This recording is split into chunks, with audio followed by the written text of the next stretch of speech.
안녕하십니까.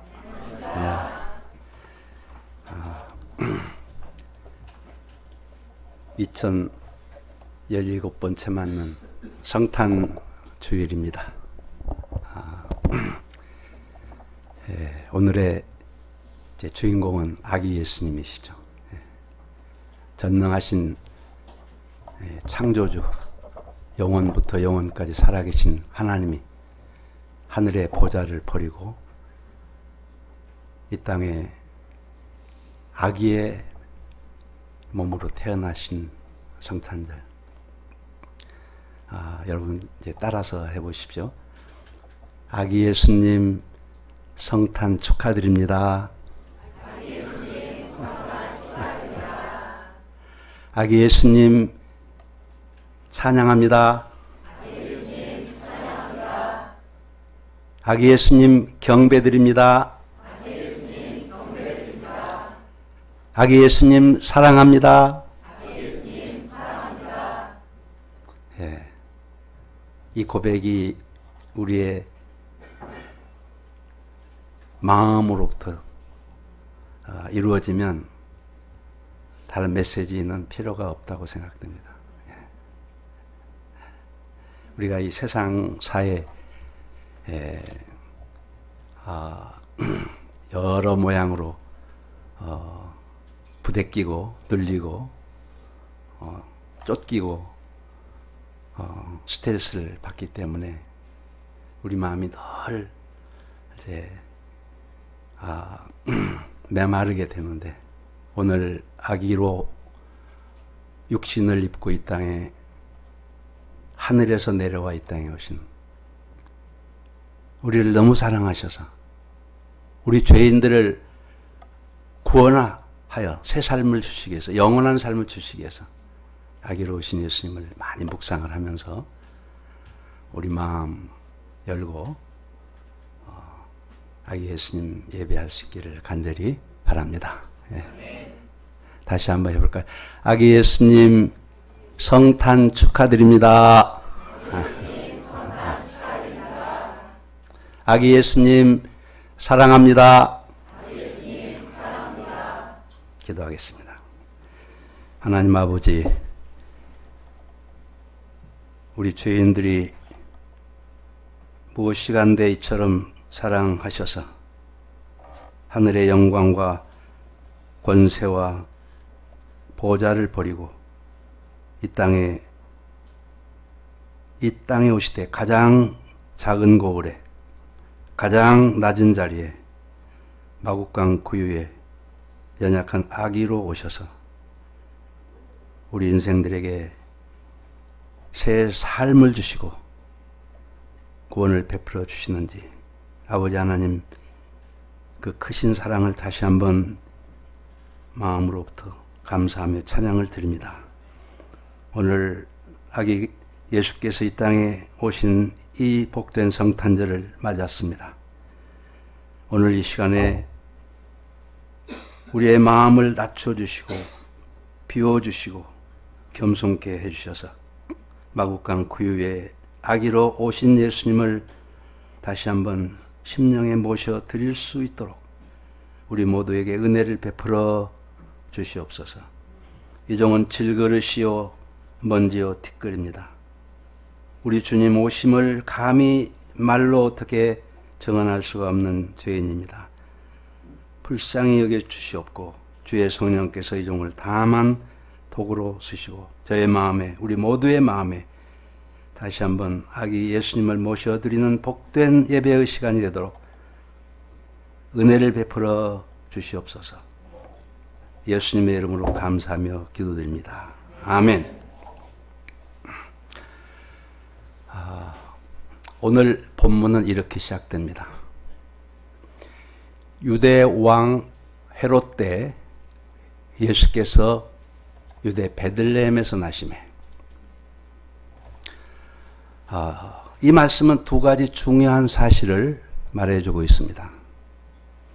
하나는 예수님의 탄생이 수천 년 동안 예언되었던 하나님의 약속이 마침내 이루어진 사건이라는 것이고, 다른 하나는 아무리 힘든 시대에도 하나님의 구원의 역사는 쉬지 않고 계속된다는 사실입니다.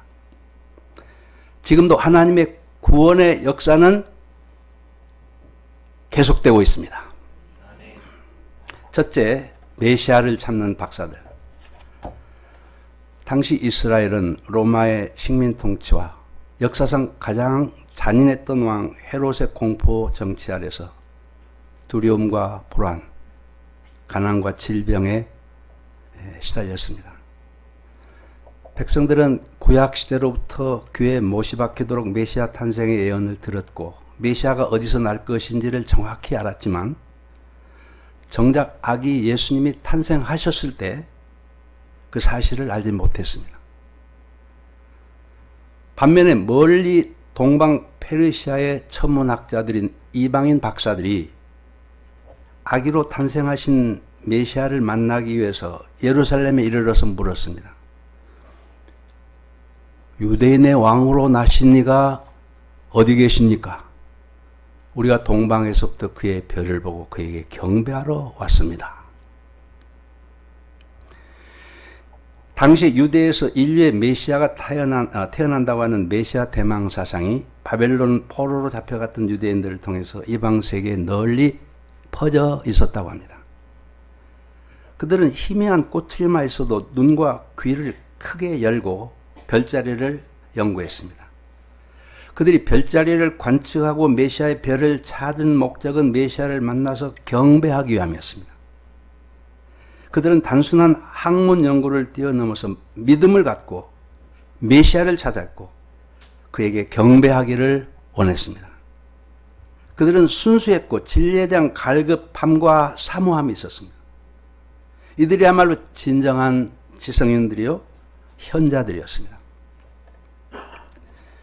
동서고금을 막론하고 수많은 사람들이 진리를 찾아 헤맸습니다. 어떤 분들은 고행을 했고 어떤 분들은 은둔 생활을 했습니다. 그 이유는 하나님께서 처음 사람을 지으셨을 때 영혼의 소유자 곧 진리를 찾는 존재로 창조하셨기 때문입니다. 전도서 3장 11절 상반절을 말합니다. 사람이 모든 것을 지으시되 때를 따라 아름답게 하셨고 또 사람들에게는 영원을 사모하는 마음을 주셨느니라. 이 시대는 절대 진리를 부정하는 포스트 모더니즘에 더하여 실용주의 시대로서 돈이 곧 진리가 되어 하늘과 땅을 뿌옇게 덮고 있어서 진리의 별을 보기가 참 힘듭니다. 오늘날 우리 사회의 분위기를 말해주는 유행어가 YOLO라고 한답니다. Y-O-L-O Y-U O only L live O once. 우리 말로 풀어서 보면은 인생은 한방 이런 지금 이 순간을 즐기라는 것입니다. 이런 세상에서 진리의 별을 보고자 해도 볼 수가 없고 지치고 절망해서 더 깊은 흑암으로 떨어집니다. 그래서 외적으로 풍요롭고 화려한 세상, 편리한 세상이겠지만 실제로는 더욱 고통합니다. 그러나 아무리 세상이 어둡고 혼탁해도 진리를 사모하고 찾는 자들을 하나님은 반드시 만나주십니다. 박사들처럼 아무리 멀리 떨어져 있고 구석에 처박혀 아무도 찾지 못할지라도 하나님은 진리를 사모하는 자들, 갈급한 마음, 겸손한 마음으로 진리를 구하는 자들을 찾아내십니다. 반면에 헤롯 왕과 온 예루살렘은 박사들의 말을 듣고 소동했습니다. 두려워하며 불안에 떨었습니다. 이들은 자기 자신을 왕 삼고 그만큼 세상사에 푹 빠져 울고 웃으며 불안과 두려움에 휘둘리며 살고 있음을 보여줍니다. 이들은 오로지 땅을 향해 있었습니다. 그러니 메시아의 탄생 소식은 기쁨이나 소망이 아니라 또 다른 불안의 요인이었습니다. 헤롯이 또 무슨 일을 저지를지 모릅니다. 뉴스 채널을 틀어보면 북한의 핵 개발과 김정은의 일거수일투족, 미국 트럼프와 중국 시진핑의 말 한마디 작은 행보에 따라서 많은 사람들이 안심을 했다, 불안해했다 합니다. 불안을 떨치고 스트레스를 해소하기 위해서 영화나 드라마에 푹 빠지기도 합니다. 다양한 예능 프로그램에 몰두하기도 합니다. 중독이 될 만큼 게임에 빠진 청소년들이 많고, 부모들은 자녀들의 성적과 말과 행동 하나하나에 신경이 곤두서고 예민해집니다. 하늘을 바라보고자 해도 시간이 없고 지쳐서 그것도 쉽지 않습니다. 그래서 많은 사람들이 대제사장들과 서기관들처럼 성탄의 소식에도 감동이 없고 머리와 지식으로는 알고 있기 때문에 그거 하고 맙니다. 이것은 참으로 불행한 일입니다. 대제사장들과 백성의 서기관들은 그리스도가 어디서 나겠느냐는 헤롯의 질문에 즉각 미가서 말씀을 들이대며 메시아 탄생의 장소를 말했습니다. 유대 베들레헴입니다. 약 700년 전 하나님은 선지자 미가를 통해서 작은 고을 베들레헴에서 인류의 메시아가 태어날 것을 예언하셨습니다. 6절 말씀을 보십시오. 6절을 다 같이 한번 읽어보겠습니다. 시작. 또 유대 땅 베들레헴아, 너는 유대 고을 중에서 가장 작지 아니하도다. 내게서 한 다스리는 자가 나와서 내 백성 이스라엘의 목자가 되리라 하였습니다. 아기 예수님은 작은 고을에서 탄생하셨습니다. 그런데 하다못해 작은 고을에 따뜻한 온돌방도 아닙니다. 짐승들이 사는 마국간입니다. 우주와 만물과 우리 인간을 창조하신 창조주께서 우리 죄인들을 구원하시려고 이 땅에 오셨는데, 유대 땅 작은 고을 베들레헴의 한 마국간에서 태어나 짐승의 밥그릇인 구유에 누이셨습니다.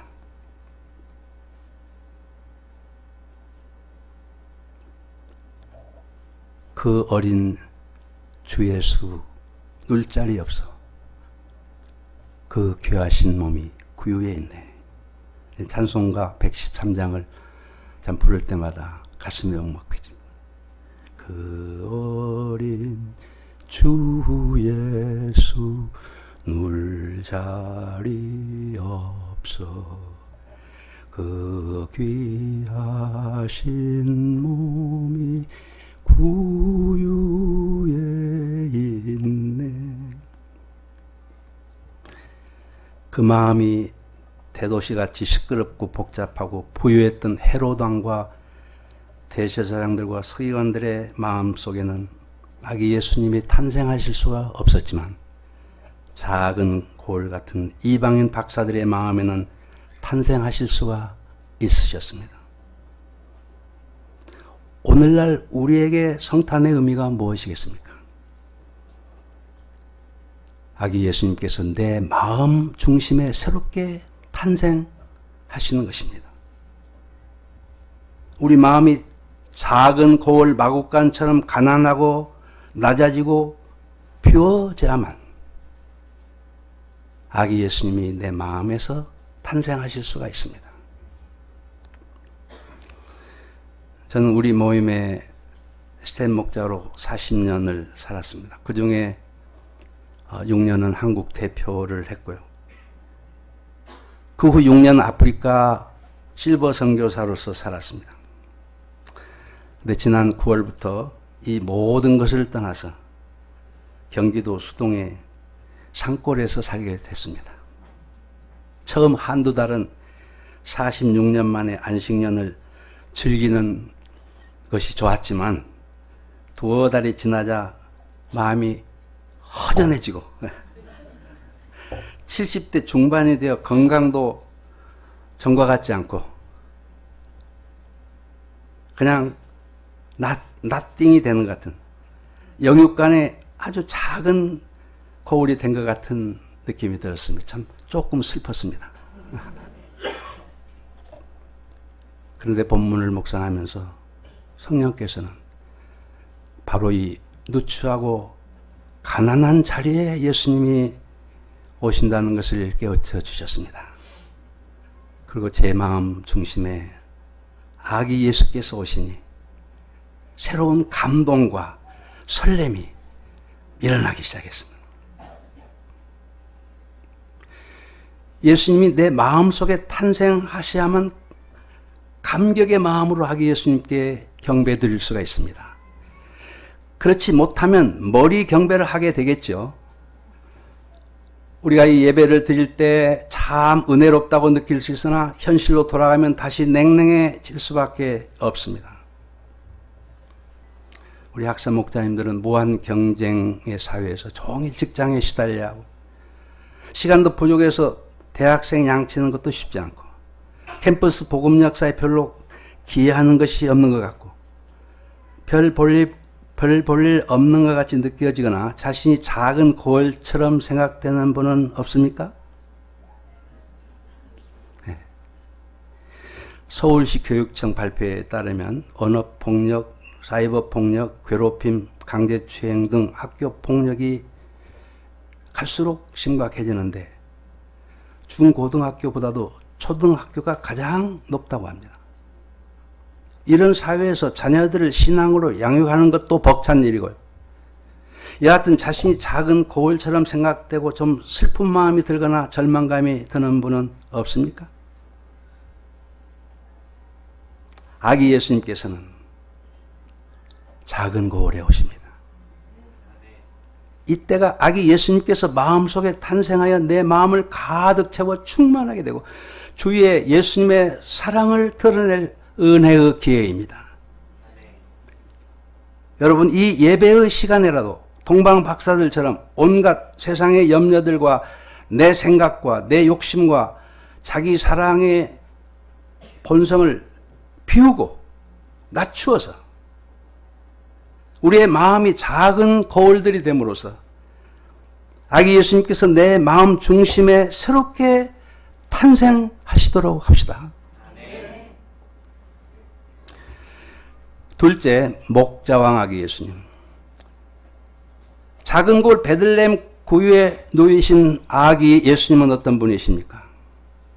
6절 하반절을 보십시오. 내게서부터 다시 한번 읽어보겠습니다. 시작.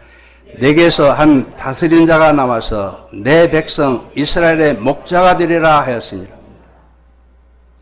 그는 다스리는 자이십니다. 동시에 목자이십니다. 이 두 신분은 상반되는 모습입니다. 다스리는 자는 왕이요, 목자는 당시 가장 천한 직업으로서 종과 같은 모습입니다. 왕은 힘의 상징이요, 목자는 무력함과 비천의 상징입니다. 예수님이 이 두 모습으로 오셔서 두 가지 역할을 다 하셨습니다. 이것은 신비에 속합니다. 우리 인간에게는 이 두 가지 역할의 메시아가 절대적으로 필요하기 때문에 그렇게 하셨습니다. 사탄과 죄의 세력 아래에서 종노릇하며 신음한 우리에게는 절대적인 힘을 가진 왕의 다스림 필요합니다. 예수님은 부활을 통해서 사탄의 머리를 깨뜨리심으로써 우리에게 승리를 주셨고 계속하여 우리를 다스리시는 왕이 되셨습니다. 동시에 예수님은 선한 목자로서 우리를 돌보시고 인도하시고 보호하시고 배불리 먹이시고 참심을 주시고 쉴만한 물가로 우리를 인도하시고 무엇보다도 우리를 죄와 사망과 지옥의 심판에서 구원해 내셨습니다.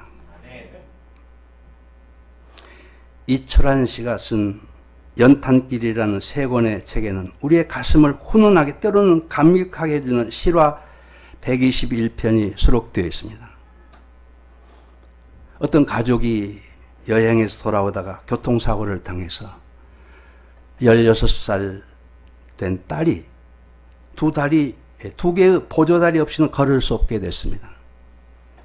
그 딸의 아버지도 보조다리로 걸어야만 했습니다. 이 딸은 사춘기를 보내며 죽고 싶을 만큼 고통에 시달렸습니다.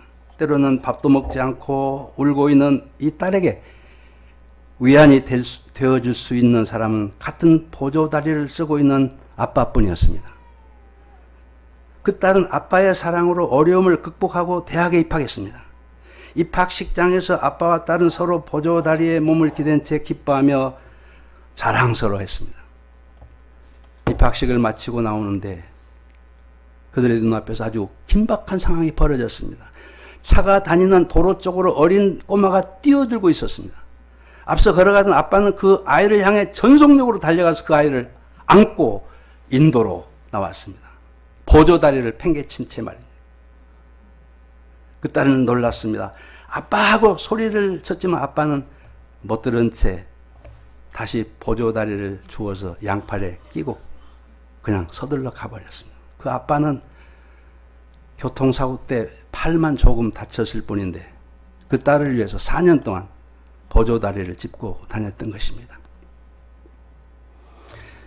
어떤 아버지는 탈선해서 경찰서를 드나드는 사춘기 아들을 어떻게 돕다 도울 길이 없어서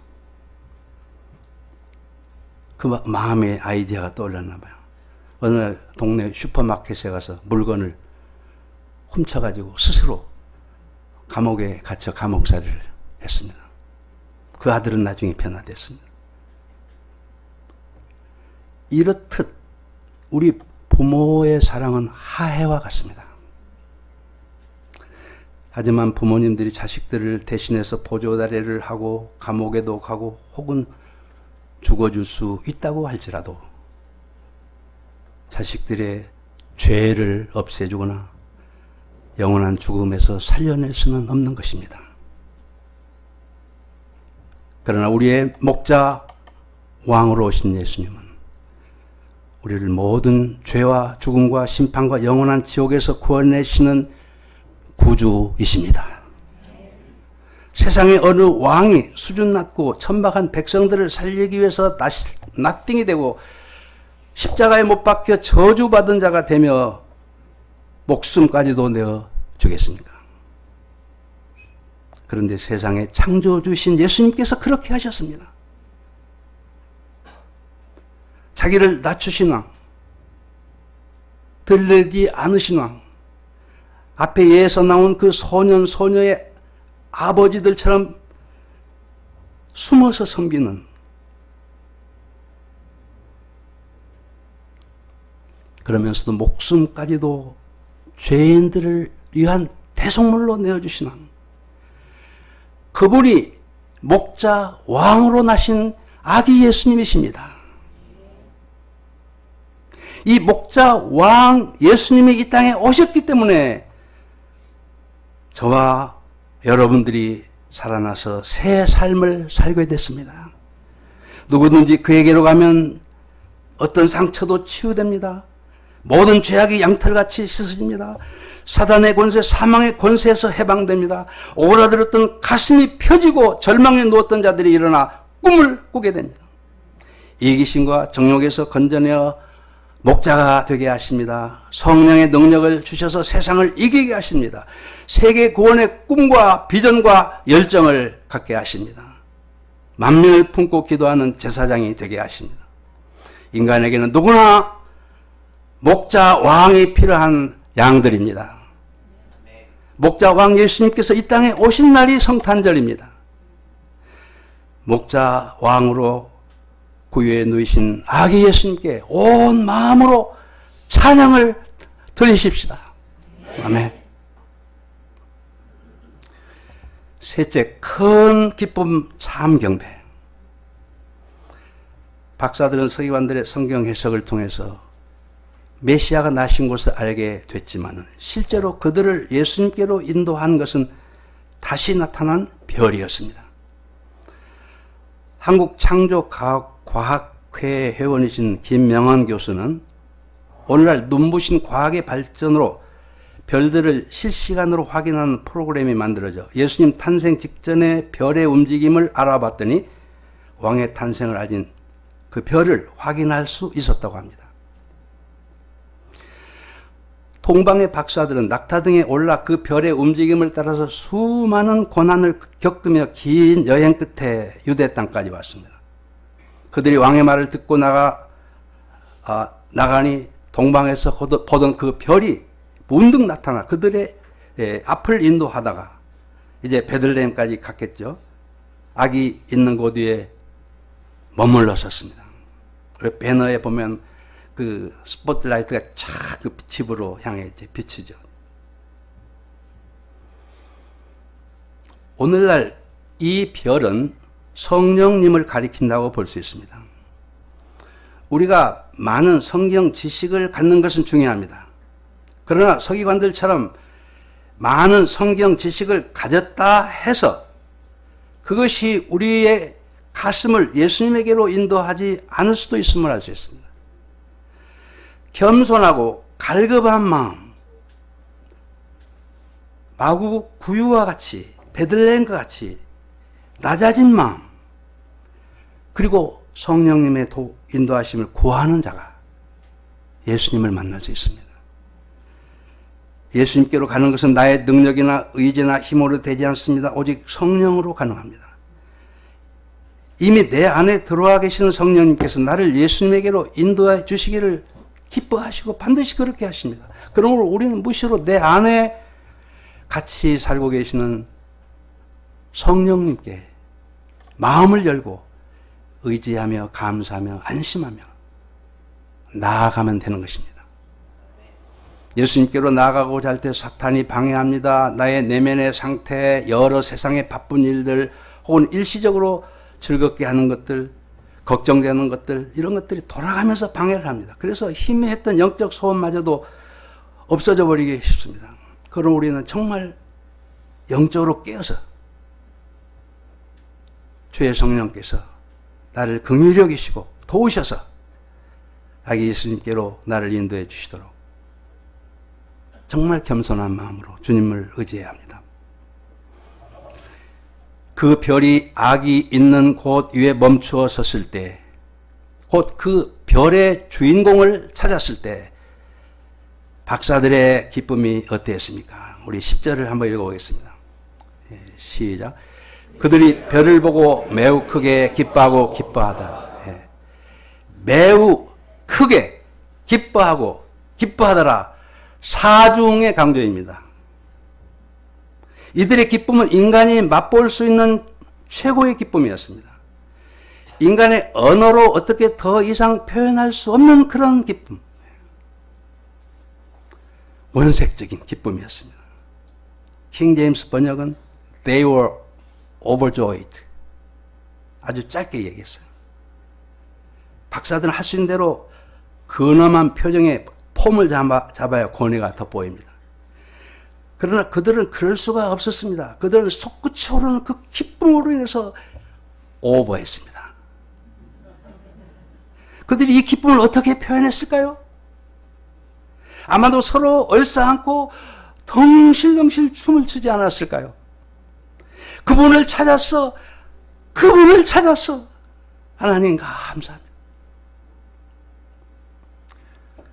노안에 서로 상기된 얼굴을 맞대고 감격의 눈물을 흘리지 않았을까요?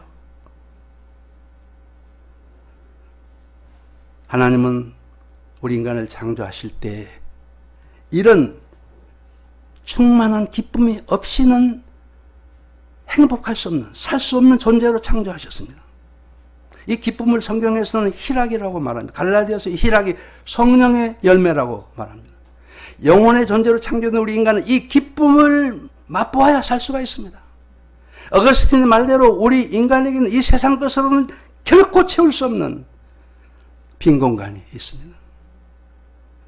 이 기쁨은 모든 고난과 아픔을 능가하며 극복할 수 있는 힘을 줍니다.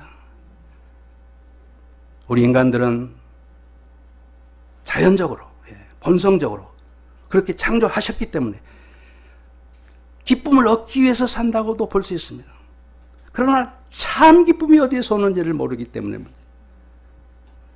세상이 주는 기쁨은 일시적입니다.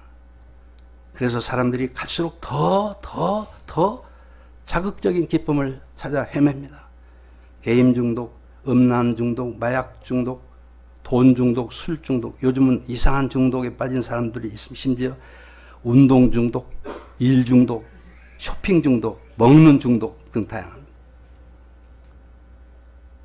그래서 더 인생이 망가지고 가정이 파괴되고 건강 잃고 많은 범죄가 일어납니다. 인간이 영혼의 존재로서의 위대성을 상실함으로써 참 기쁨을 잃고 마치 쓰레기통을 뒤지듯이 기쁨을 찾아 여기저기 헤맵니다. 하나님의 자녀는 마땅히 예수님으로 인한 이 참 기쁨, 하늘로부터 부어지는 이 기쁨을 맛보며 살아야 합니다.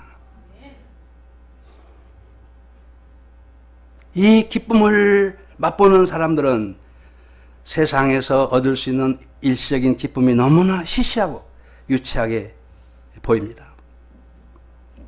저와 안나 선교사는 짐바브웨에서 인간적으로 좀 열악한 환경에서 또 문화와 언어의 장벽 그리고 외로움 등 어려움이 있었지만 예수님께로부터 오는 위로와 기쁨으로 인해서 참 행복했습니다. 하나님은 제게 많은 복을 주셨습니다.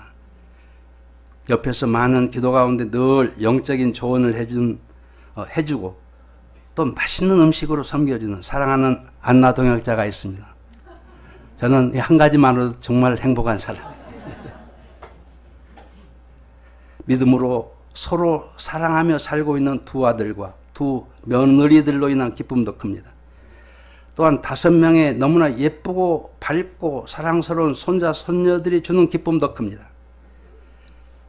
또 하나님께서는 저의 내면 깊은 소원을 잊지 아니하시고 남은 생애 동안 이제 지치고 쉼과 회복이 필요한 선교사님들과 목자님들을 섬기도록 남양주 수동 충령산 밑에 예쁜 전원주택을 너무나 갑자기 마련해 주셨습니다.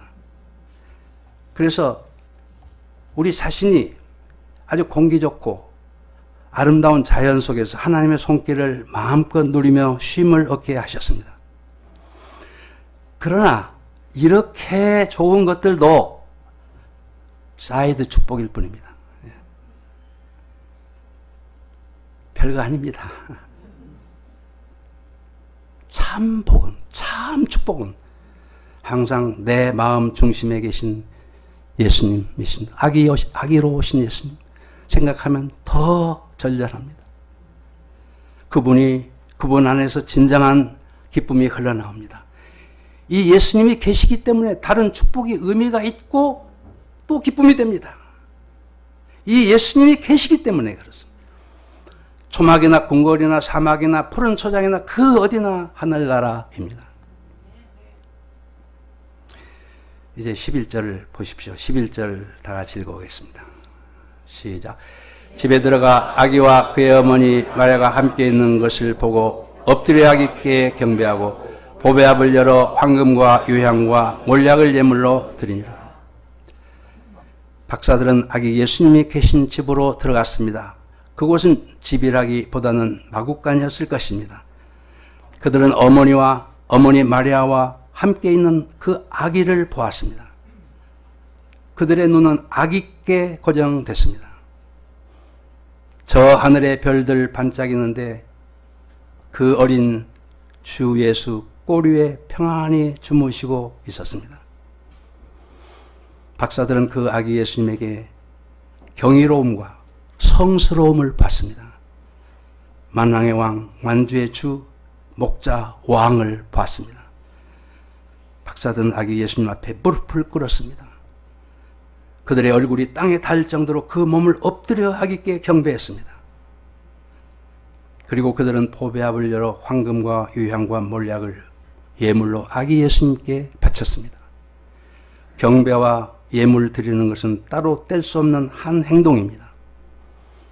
이 예물들은 예수님을 왕이요, 목자요, 구주로 믿는다는 그들의 신앙 고백이었습니다. 왜 하나님께서 우리에게 또 성탄절을 주십니까?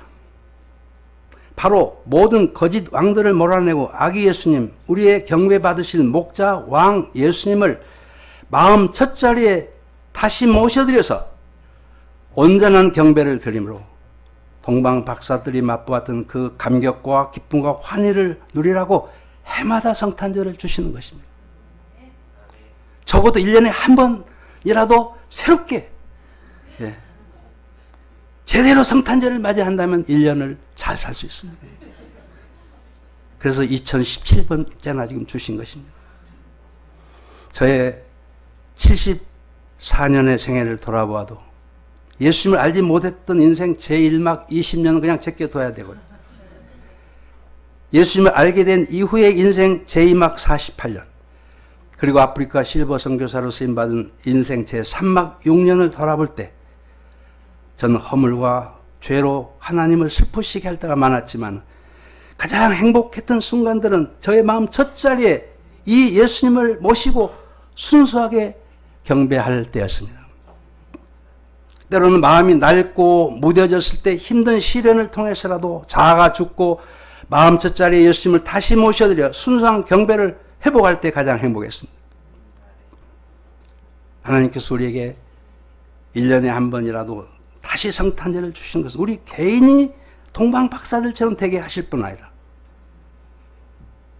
이 세상의 어둠과 죽음의 그늘 가운데 있는 많은 백성들이 아기 예수님에게 아기 예수님을 만나고 아기 예수님에게 경배를 드림으로써 물이 바다를 덮음같이 여호와를 아는 지식이 온 세상에 넘치게 하시기를 원하시기 때문입니다.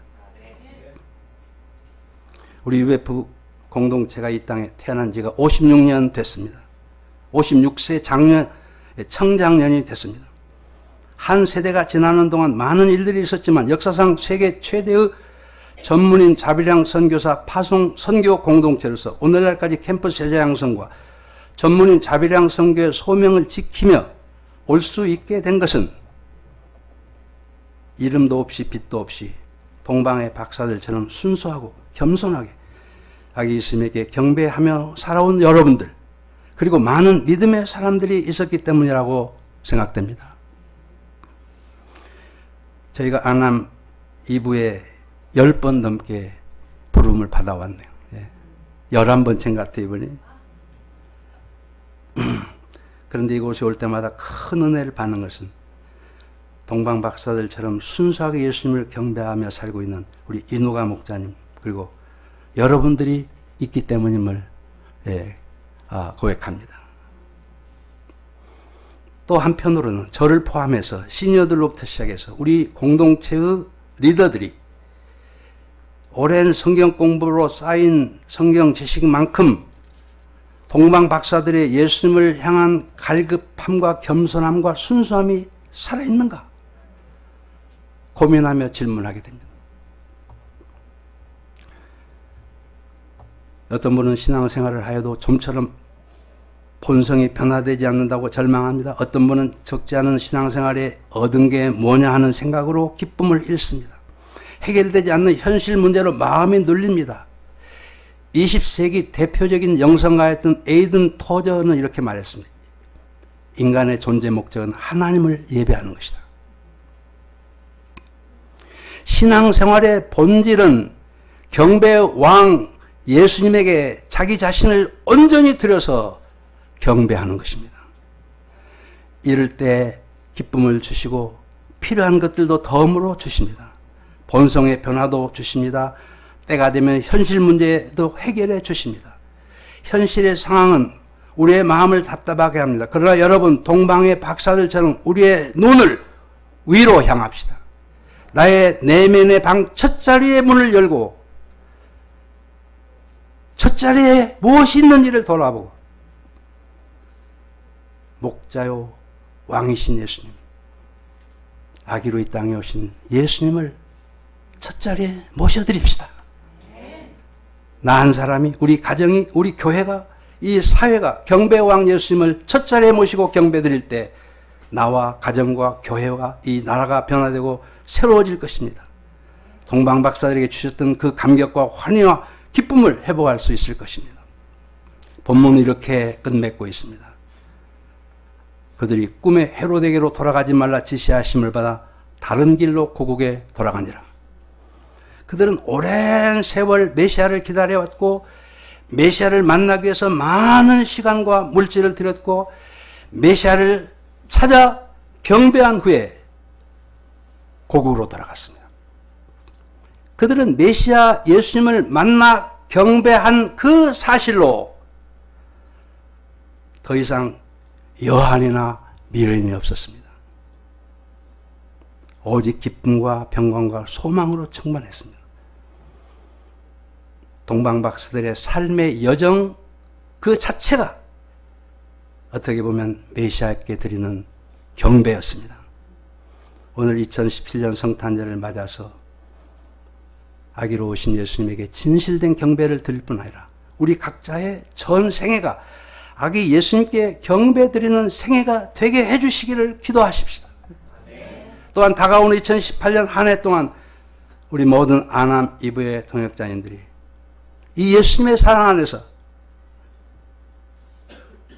바국강 구유에 오신 아기 예수님의 사랑 안에서 서로를 귀하게 여기고 높이고 사랑함으로써 하나님께서 이루시고 하시는 생명 구원의 역사, 학생 제자 양성의 역사가 활발하게 일어나는 한 해가 되기를 간절히 기도합시다. 다 같이 요절 11절을 읽겠습니다. 시작. 집에 들어가 아기와 그의 어머니 마리아가 함께 있는 것을 보고 엎드려 아기께 경배하고 보배압을 열어 황금과 유향과 몰약을 예물로 드리니라. 기도하겠습니다. 하나님 아버지 감사합니다. 아기로 오신 예수님께 경배드립니다. 아기로 오신 예수님, 저의 마음 첫자리에 다시 모십니다. 아기로 오신 예수님과 함께 한 해를 결산하고 새해를 출발할 수 있도록 우리 모두를 복 주시옵소서. 예수님의 이름으로 감사하며 기도합니다. 아멘.